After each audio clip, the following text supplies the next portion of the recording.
Well, good day, viewers, and welcome to the Sportwrap Show. I'm your host, Brian Munango, updating you on the latest sports news. Well, for this episode, like for the next couple of episodes that are coming your way into next year as well, we'll be reporting to you live here from the Hagegengop Stadium. So for today's show, we have a lot that we are very excited about. First and foremost, we'll be hearing some words from Johan Veyer. He is the head coach of the Under 21 national hockey team that took part in the FIH Junior Hockey World Cup in Tamil Nadu. So we'll be talking about that, and then we'll also be recapping on a few of our favorite moments from 2025. As you all know, the year is coming to an end, but nonetheless, tune in and stay with us.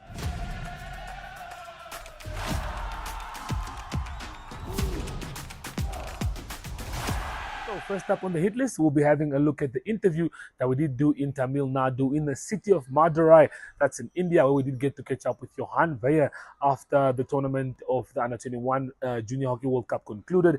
And Namibia finished 23rd, but there's more to Namibia finishing 23rd that we will hear from Johan Veyer as he tells us what the team went through and how the team enjoyed their debut at the FIH Junior Hockey World Cup. So stay tuned for that. Okay, for this one, we are joined by Johan Veyer, head coach of the Namibia Under 21 national team. Johan, I spoke to a couple of the players, got to hear the experience from the World Cup, what they learned, what they're going to take from this. Just tell me a bit from your side as the head coach, what your thoughts were on our debut at this prestigious world stage tournament, taking on big teams like Spain, who are playing in the final, who are probably going to win this thing as well. Missing out on a couple of big games, Austria, Canada, games that could have gone very differently if we had the experience. Maybe if we had played these games before and coming to this game with that experience, yeah, but just give us your overview thoughts of the whole tournament. I think the games that we played and the preparation that we did. If I take the preparation when we started, it's 14 months back. Mm-hmm. So it's really a long time that we had to get the players together and struggle to get foreign-based players and practice with them and get the programs out to them, so that every player can be on the same page. It's not always that easy. Finally, we got together and got to the World Cup, the first time ever. I mean, the biggest stage that we entered was Southern Qualifier. That was our biggest tournament, and the World Cup qualifier. Yeah. And if you take the difference between a World Cup qualifier and the World Cup itself, it's like day and night. Yes.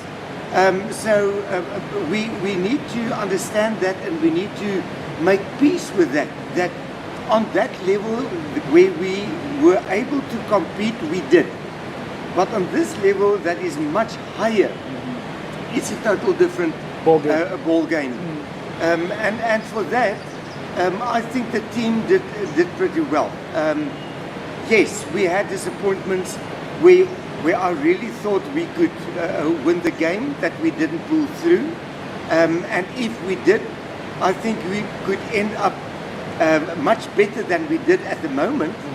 But even that, saying the games that we played and with the teams of the Africa continent, Egypt, ourselves, South Africa, I think we did Africa proud in the sense of competing on that level, and we didn't have to stand back for any team. If I take, we played Spain, that's now in the final of the World Cup. I want to say we learned a lot. And that is what's nice for me, to play against those teams that you know you're going to struggle to get a goal. Yes. Or to even, let's take the worst case scenario, to win the game. So out of those games, I think it's a matter of learning, get information together, and that information to build the team and take Namibia hockey forward. That to me is crucial, important for the next round of the World Cup. Yeah.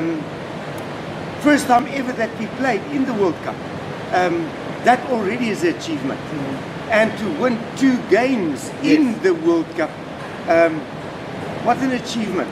And I think the youngsters, if I can say youngsters, young men, they I think can be proud of themselves to achieve that and to make Namibia proud. Yes. Okay. When I spoke to a few of the boys in regards to we don't face a lot of European or foreign countries except our African teams, so we never get the chance to measure ourselves against the best teams in the world. But at least on the World Cup stage, we did get to experience that. The boys got to feel how it feels like to play against the best. But from your perspective, how did you feel about our performances against teams like, let's say, Egypt, who are deemed 15th, ranked 15th in the world? We got to beat them again.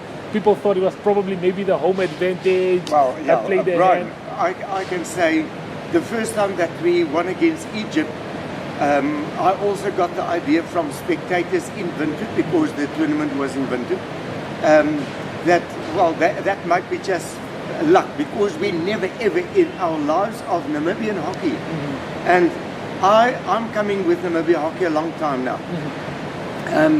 We never could beat Egypt, never. I mean, if we played them, it was in double figures. Yes, I remember you told me it was always high numbers. It was always double figures. So getting to this point, and especially with the qualifier, to beat Egypt and get to the world stage, and just to prove again, but we are on that level, we can beat them, and we did so again. It proves to us and to the Namibian community that we're not that bad. We are on the same level, and I think we sometimes underestimate ourselves, and that because of the fact that we haven't got that exposure. If we play, it's against a Zimbabwe, against a Egypt, or a Kenya, or a Zambia, or South Africa, and we know them. We know how they play, so it's not that, I want to say in inverted commas, it's not a challenge anymore. We will have to reach out, and to do that, the painful thing is, where's the money? And if we can solve that problem and compete against a teams like Belgium or Holland, and I don't want to say against Holland, their national team, we can play against their third team or whatever. But just to get on that platform and play European countries, Australia, those countries, we made good contact now with the people of Oman, and they said, we welcome. They will invite us, and they made all the promises. I say promises, but I believe what they said. So I think it could be a good way forward. The fact is, what we are talking about now, if we're not going to reach out and play European countries that's on a higher level than Africa hockey, we're stuck. We will have to get that money. We will have to expose the youngsters that's got the talent. We are as good as they are, but we need the exposure. Okay. Well, before we let you leave, touch on do you have any highlights off the pitch with your experience here in India? Maybe it's not your first time here, like most of us. Well, no, it's my first time in India. I visited Europe and all those countries. I was there many a times, but in India, it's the first time. Yes, it's my first time, and it's a total different culture than we used to, and that is why I said, if I'm back at Vinted, I am going to eat a steak. That is the first thing on the menu. So yeah, but interesting that their way of living and their life and what they do, and visiting the temple over here, and all their rituals and all that stuff. We're not exposed to that. We don't see it. And something to absorb. And if you think, as said, I visited many countries, and not the cleanest country that I ever visited is India. And For that, I want to say, Namibians, appreciate where you are staying. I agree. You don't know what's going on in the rest of the world. I agree 100%. Appreciate what we've got and make the best out of that. Then we will also be competitive against all the other countries. Okay, very well done. Well, thank you for your time, Johan, and we appreciate you very It's much. my pleasure. Keep the steak and the beer ready. Well, there you guys heard it from our head coach. Keep the steaks and the beer ready.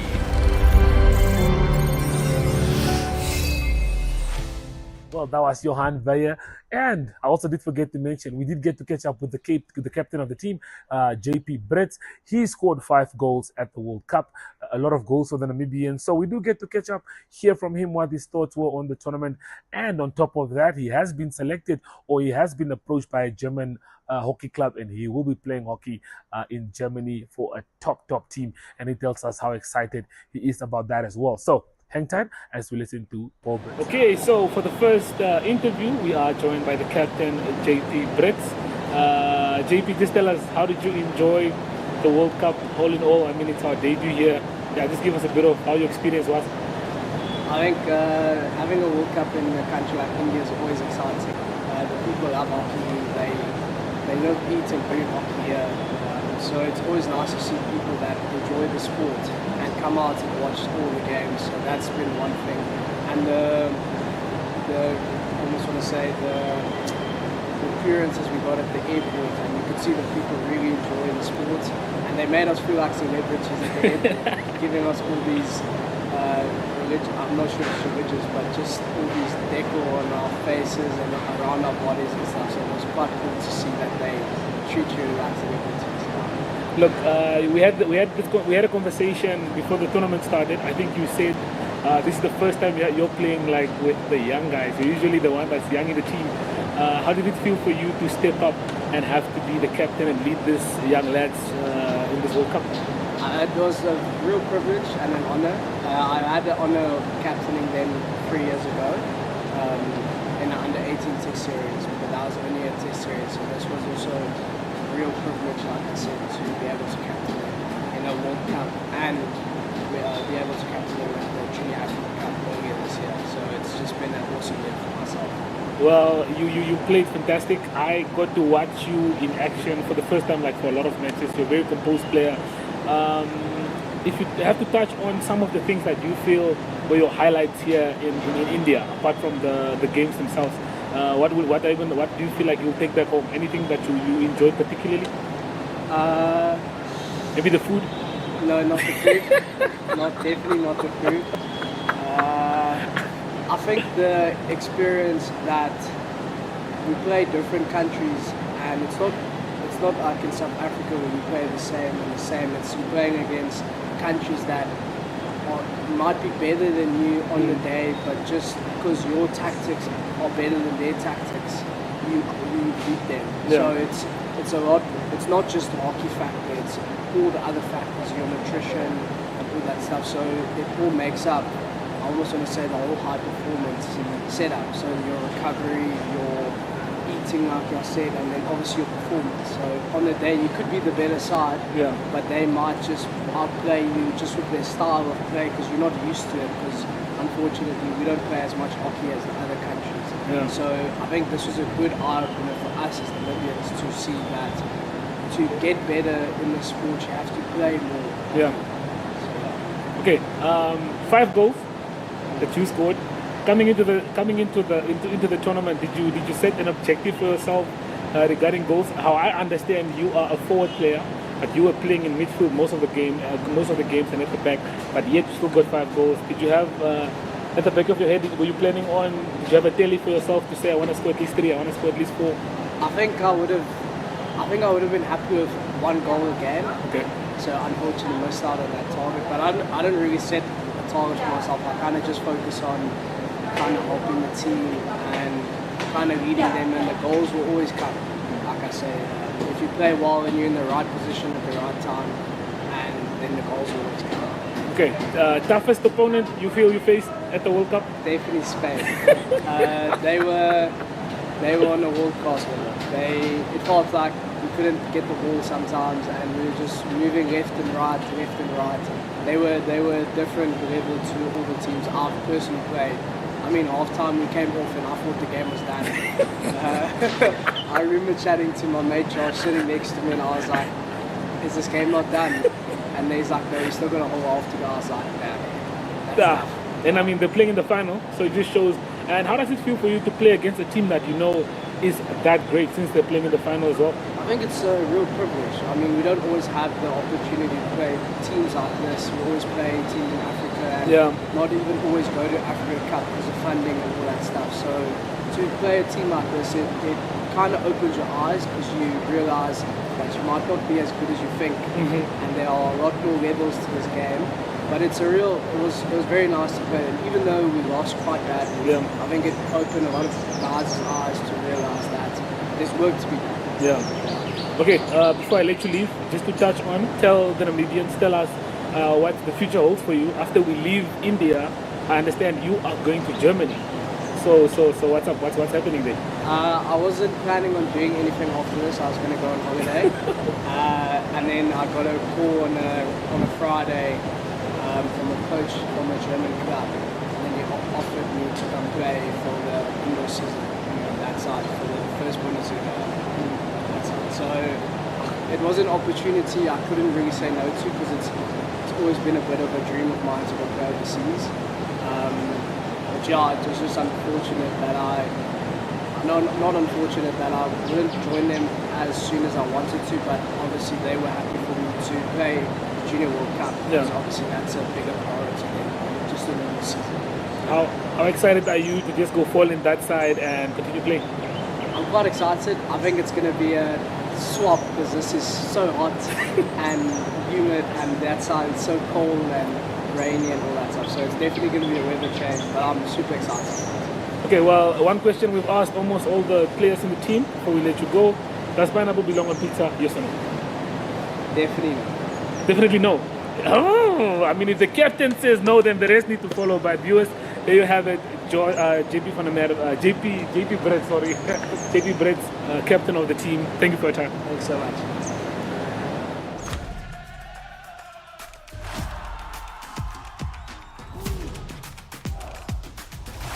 Before we do leave you guys, football lovers, for all of you that know the midfielder called the Machine, Moses Shidolo, who now plays for Scotland FC, not in Scotland, but in Zimbabwe. There's a club that is called Scotland FC. They also won their local premiership, and he became the first Namibian to ever win the Zimbabwean premiership. We get to hear from him how his football journey has been like playing for the likes of Matebele FC in Botswana. So we did get to catch up before he moved to Scotland. So let's hear what he had to share on his experience with football. Okay, guys, so we are joined by Moses Shidolo, a former midfielder of Chula Chula, plays the number 8 role in the midfield. I think that's for me personally, that's one of the hardest roles to play in midfield. But you and Ashwin had the conversation of Matebele winning the player of the player season, the player of the players season of the tournament, what. But you were the best player in Botswana last season. I saw some of your matches. I saw some of your clips on social media. But just tell me, when the breakthrough came, I think for me personally, I started watching you at Chula Chula, that iconic free kick in the Devmarin Premiership at the Independence Stadium. But just tell us, when did you think football for you would go this far? Or when you were playing for Chula Chula still, that time Chula Chula wasn't still as big as it was when you guys came to the Devmarin Premiership. But just tell me, run us through that process. Did you ever think you would be where you are now? You know, one never know until everything starts. I was at Tigers before. I went to Chula Chula. But let me put it like this. I used to play tournaments for Chula Chula in the North while they were still first division. Okay. By that time, I am at Tigers. And then I once told the chairman that if your team reaches the Premier League, I'll come join them. No matter at which team you'll find me, I'll come. So that's the promise you made to the chairman of Chula Chula. Yeah, and it took me like 4 years. And then it happened. I got injured while I was at Tigers' second leg. And then everything went, I don't know, no one wanted to talk to me anymore when I got injured. The treatment was different, you know. It's not like when I was playing, everyone was like, yeah, we need you in the team. You have to play each and every game. Yeah. When I got injured, they threw me away. But then I took that as an advantage. I did myself good, you know. I went to see acupunctures and then started jogging again. I went to see Mastonata, the physio. Yeah. She was the one who helped me to recover, you know. I went to the north, joined Chula Chula. Everything started going well, you know. I love training, so after training I go to the gym, or when we are off I do my extra trainings, and that's how I maintain to, like people say, I have an engine, I don't get tired. It's because of how I work off the field. Yeah. Yeah, and everything went well for me. My individual performances was great in Chula Chula. And then I attracted a few teams. First division, I went to South Africa for trials. Yeah. But then I failed there. But there's the reasons why I didn't make it there. And people still don't know it, but I'll tell them one day. So I came back to Chula Chula, second leg, finished the league. Yeah. And then just because of reasons, I didn't want to resign, didn't want to play there anymore. And all those things, you'll hear one day when everything is cooled off and more off, yeah. I'll spread it out. You tell us the whole story. I'll tell the whole story. Okay, cool. At Chula Chula, like we said, we all agree, all Namibians agree you are an engine. You are a box-to-box player. When I see you play, you remind us, you have this, the touch of Kante to go back, retrieve the ball with defense. You have a good link-up play with your strikers that we saw at Matebele. But just tell us a few of your best moments at Chula Chula that you enjoyed. Also winning the Hagegengop Cup as well. That was one of my best moments, Hagegengop Cup. And the first game actually of the league against African Stars. Yeah. That weekend in Orlando Pirates. And then UNAM in the cup when they came to the north. Yeah. I scored a free kick again from a longer distance than the one at Independence Stadium. Mighty Gunners, or let me say Kakarara Young Warriors in Ochiwarongo. I don't know where we played that game, but yeah, I was having a neck strain. I was injured, but the coach didn't want me to sit on the bench. Yeah. And then I scored even in that game, so that was also one of my best moments, you know. Sacrificed and then still had to get points for the team, to stay.